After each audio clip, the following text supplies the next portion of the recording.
வணக்கம். நானும் ரொம்ப காலமாக பிஸ்னஸ் பண்ணிட்டு இருக்கேன். ஆனால் ஏன் என்னால் கோடிகள்லையோ இல்லை லட்சங்கள்லையோ பணம் பண்ண முடியல, லாபத்தை பார்க்க முடியல அப்படிங்கிறவங்களுக்கு தான் இந்த வீடியோ. பெரும்பாலும் 90% அதிகமான தொழில்கள் 50 லட்சம் ரெவன்யூ மார்க்குன்னு சொல்லக்கூடிய அந்த கோட்டை தாண்டறது கிடையாது. அதாவது நிறைய சிறு குறு தொழில்கள் பண்றவங்க தங்களோட ஒரு வருட வருமானமா ஆனுவல் ரெவன்யூன்னு சொல்லக்கூடிய ஆண்டு வருமானமா 10 லட்சத்தை கூட தொடர்றது கிடையாது. அப்படிங்கிறது இந்த வீடியோவை பார்த்துட்டு இருக்கிற நீங்க ஒரு சிறு தொழிலோ இல்லை குறு தொழிலோ பண்ணிட்டு இருந்தீங்கன்னா நான் சொல்றதுல இருக்கிற உண்மை உங்களுக்கு நல்லாவே புரியும். இது எதனால் இப்படி நடக்குது? எப்படி மற்ற தொழில் முனைவோர்கள் நிஜமாகவே பணக்காரர்கள் ஆகிறாங்க, ரொம்ப சீக்கிரமே பணம் சம்பாதிக்கிறாங்க, அவங்களால எப்படி நிறைய பணம் பண்ண முடியுது? நான் நினைக்கிறேன் தொழில் பண்ணிட்டு இருக்கிற நிறைய பேருக்கு இந்த குழப்பம் இருக்கும். அதாவது ஒரு தொழில் முனைவோருக்கும் ஒரு தொழில் அதிபருக்கும், அதாவது பிசினஸ் ஓனருக்கும் உள்ள வித்தியாசம் தெரியறதில்லை. அதாவது the difference between an entrepreneur and a business owner. தொழில் முனைவோர் வெர்சஸ் தொழில் அதிபர். பொதுவாகவே ஒரு பிசினஸ் ஓனர், அதாவது தொழில் அதிபர்கிட்ட போயிட்டு நீங்க என்ன பண்ணிட்டு இருக்கீங்கன்னு கேட்டீங்கன்னா அவங்க என்ன சொல்லுவாங்க? நான் ஒரு பிளம்பிங் பிசினஸ் பண்ணிட்டு இருக்கிறேன், ஒரு துணிக்கடை இல்லைனா ஒரு ரெஸ்டாரண்ட் வச்சிருக்கேன், ஒரு பூக்கடை வச்சிருக்கேன், ரியல் எஸ்டேட் பிசினஸ் பண்றேன், இப்படி சொல்லுவாங்க. அவங்க என்ன பிசினஸ்ல இருக்காங்களோ அதை சொல்லுவாங்க. சரியா சொல்லணும்னா அவங்க என்ன பண்றாங்க அப்படிங்கறத ரொம்ப தெளிவா ஒரு டைட்டில் போட்டு சொல்லுவாங்க. அதாவது ரொம்ப ஃபோக்கஸ்டா சொல்லுவாங்க. நான் இதை பண்றேன் அதை பண்றேன்னு ரொம்ப ஃபோக்கஸ்டா சொல்லுவாங்க. ஆனா இதே கேள்வியை நீங்க ஒரு ஆண்டர்பிரனர், அதாவது ஒரு தொழில் முனைவோர்கிட்ட கேட்டீங்கன்னா அவங்களோட பதில் இவ்வளவு சுருக்கமா ரொம்ப சிம்பிளா இருக்காது. காரணம் என்னன்னா,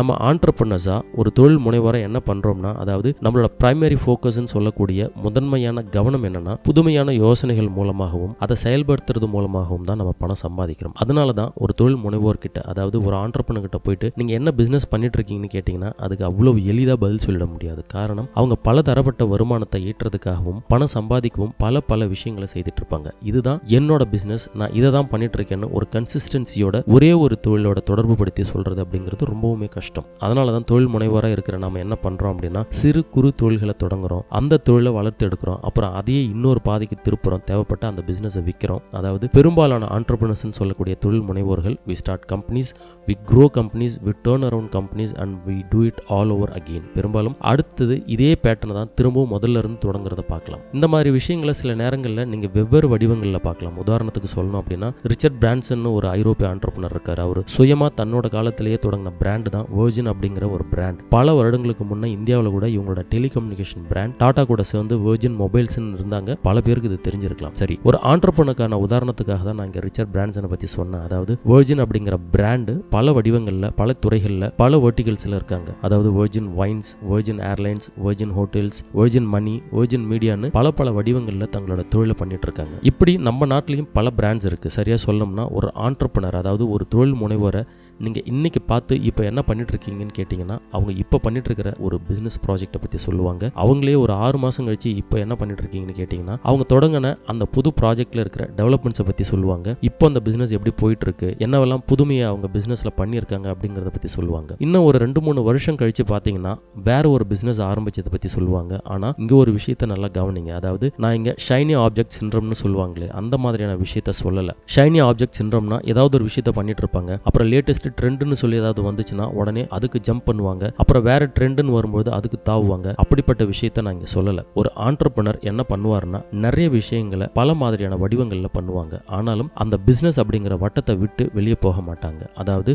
அந்த ஒரு பிசினஸ்லயே அதுக்கு தேவையான, அந்த பிசினஸ் வெற்றிக்கு தேவையான விஷயங்களை பண்றது. ஒருவேளை அவங்களுக்கு நிறைய தொழில்கள் இருக்கலாம், இருந்தாலும் அவங்க ரொம்ப இன்னோவேட்டிவா, அதாவது புதுமையான விஷயங்களை அந்தந்த பிசினஸ் வட்டத்தை விட்டு வெளியே போகாமலேயே அந்த இன்னோவேஷன்ஸை அவங்க பிசினஸ்ல புகுத்தி பார்ப்பாங்க. இதுவே ஒரு பிசினஸ் ஓனர்கிட்ட பேசுனீங்கன்னா நீங்க என்ன பண்றீங்கன்னு கேட்டீங்கன்னா நான் துணிக்கடை பிசினஸ் பண்றேன் அப்படின்னு சொன்னாங்க அப்படின்னா அதையே ஒரு 10 வருஷம் கழிச்சு அவங்களை கேட்டீங்கன்னா அதே பதில் தான் வரும். அதாவது துணிக்கடை பிசினஸ் பண்ணிட்டு இருக்கேன்னு சொல்லுவாங்க. ஸோ இப்போ உங்களுக்கு இந்த வித்தியாசம் புரிஞ்சிருக்கும்னு நம்புறேன். இவங்க தான் பிசினஸ் ஓனர்ஸ், இவங்க ஆண்டர்பிரனர்ஸ் கிடையாது. அதாவது ரொம்ப பெர்ஃபெக்ட்டா சரியா உதாரணம் சொல்லணும் அப்படின்னா எல்லாருக்கும் ஆப்பிள் நிறுவனத்தை பத்தி நல்லாவே தெரியும். அவங்க முதல்ல என்னவா அவங்க நிறுவனத்தை தொடங்கினாங்க? ஒரு மென்பொருள் நிறுவனம், அதாவது ஒரு சாஃப்ட்வேர் கம்பெனியா, ஒரு கம்ப்யூட்டர் உற்பத்தி நிறுவனமா அவங்களோட பிசினஸ் முதல்ல தொடங்கி இருந்தாலும் அடுத்தடுத்த காலங்களில் அவங்க வெவ்வேறு வகையான பிசினஸை தொடங்க ஆரம்பிச்சாங்க, அதை பண்ணவும் ஆரம்பிச்சாங்க. ஒரு ஐபாட் லான்ச் பண்ணும்போது அவங்க ஒரு மியூசிக் சம்பந்தப்பட்ட பிசினஸ்ல அவங்களை இன்வால்வ் பண்ணிக்கிறாங்க. அப்புறம் ஐபோன் லான்ச் பண்ணும்போது அவங்க ஒரு மொபைல் போன் பிசினஸ்க்கு அவங்களை உட்படுத்திக்கிறாங்க. அப்புறம் இப்போ ஆப் ஸ்டோர் வச்சிருக்காங்க. அது மூலமா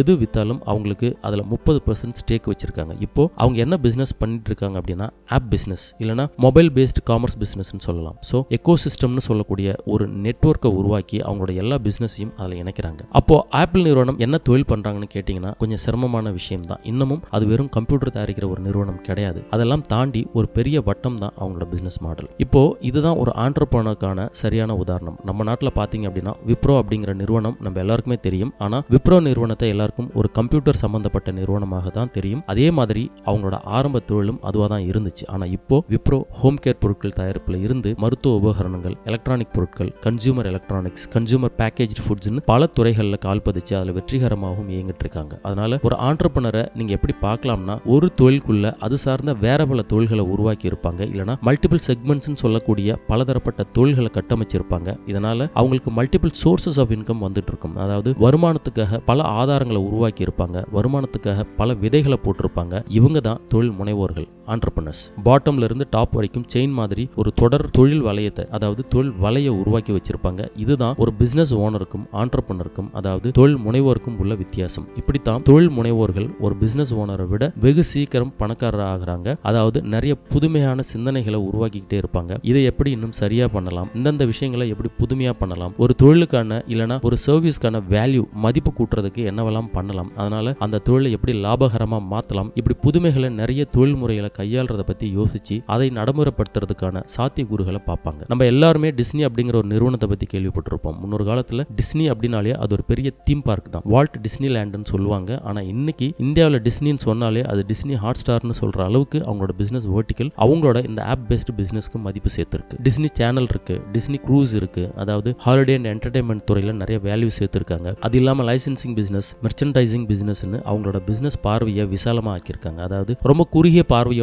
தொழில் துறைகளை அணுகாம அவங்களோட விஷன் பல்வகைப்பட்ட வேல்யூஸோட அவங்க தொழில்களை அணுகுறாங்க. இப்போ உங்களுக்கு ஒரு ஆண்டர்பிரினர்ஷிப் அப்படின்னா என்னன்னு இன்னும் தெளிவா புரியும்னு நினைக்கிறேன். புரிஞ்சிருந்தா கீழே கமெண்ட்ல நீங்க என்ன நினைக்கிறீங்க அப்படிங்கறதையும் பதிவு பண்ணுங்க. இப்படித்தான் தொழில் முனைவோர்கள் வெகு சீக்கிரம் நிறைய பணம் சம்பாதிக்கிறதோட இல்லாம பல தரப்பட்ட தொழில்களில் தங்களோட அணுகுமுறையை விரிவாக்கிக்கிறது மூலமா அவங்களோட பல்முனை வருமானத்தையும் உறுதி செய்கிறாங்க. சரி, இப்போ பெரிய பிராண்ட், பெரிய பிசினஸ் பத்தி பேசியாச்சு. சின்ன அளவுல பார்ப்போம். உங்களோட தொழில் என்ன, நீங்க என்ன தொழில் கனவு வச்சிட்டு இருக்கீங்க, இல்லைன்னா என்ன தொழில் பண்ணிட்டு இருக்கீங்க, எதுவா இருந்தாலும் உங்களை நீங்களே இந்த கேள்வியை கேட்டுக்கோங்க. அதாவது மல்டிபிள் சோர்சஸ் ஆஃப் இன்கம்னு சொல்லக்கூடிய பலதரப்பட்ட வருவாய்க்கான ஆதாரத்தை உங்களால் எப்படி உருவாக்க முடியும் அப்படிங்கிற கேள்வியை கேட்டுக்கோங்க. அதாவது ஒரே தொழிலுக்குள்ள பல்முனை வருமானத்தை எப்படி உருவாக்கிக்கிறது. திரும்பவும் சொல்றேன், இந்த ஷைனி ஆப்ஜெக்ட் சிண்ட்ரோம்னு சொல்லக்கூடிய அந்த ஒன்னுல இருந்து இன்னொன்னுக்கு தாவறதை பத்தி இங்க நான் சொல்லல. அது எப்பவுமே நல்லதும் இல்லை, அதை நான் விரும்புறதும் இல்லை. ஸோ நீங்க செய்துட்டு இருக்கிற அந்த ஸ்மால் ஸ்கேல் லெவல் பிசினஸா இருந்தாலும் அந்த தொழிலுக்குள்ள எப்படி மல்டிபிள் இன்கம் சோர்ஸை உருவாக்குறது, அப்புறம் இன்னும் கொஞ்சம் பெரிய அளவுல ஒரு தொழிலுக்குள்ள இன்னொரு தொழில், இல்லைன்னா இன்னும் சரியா சொல்லணும் அப்படின்னா ஒரு தொழில் சார்ந்த இன்னொரு தொழில் எப்படி உருவாக்குறது.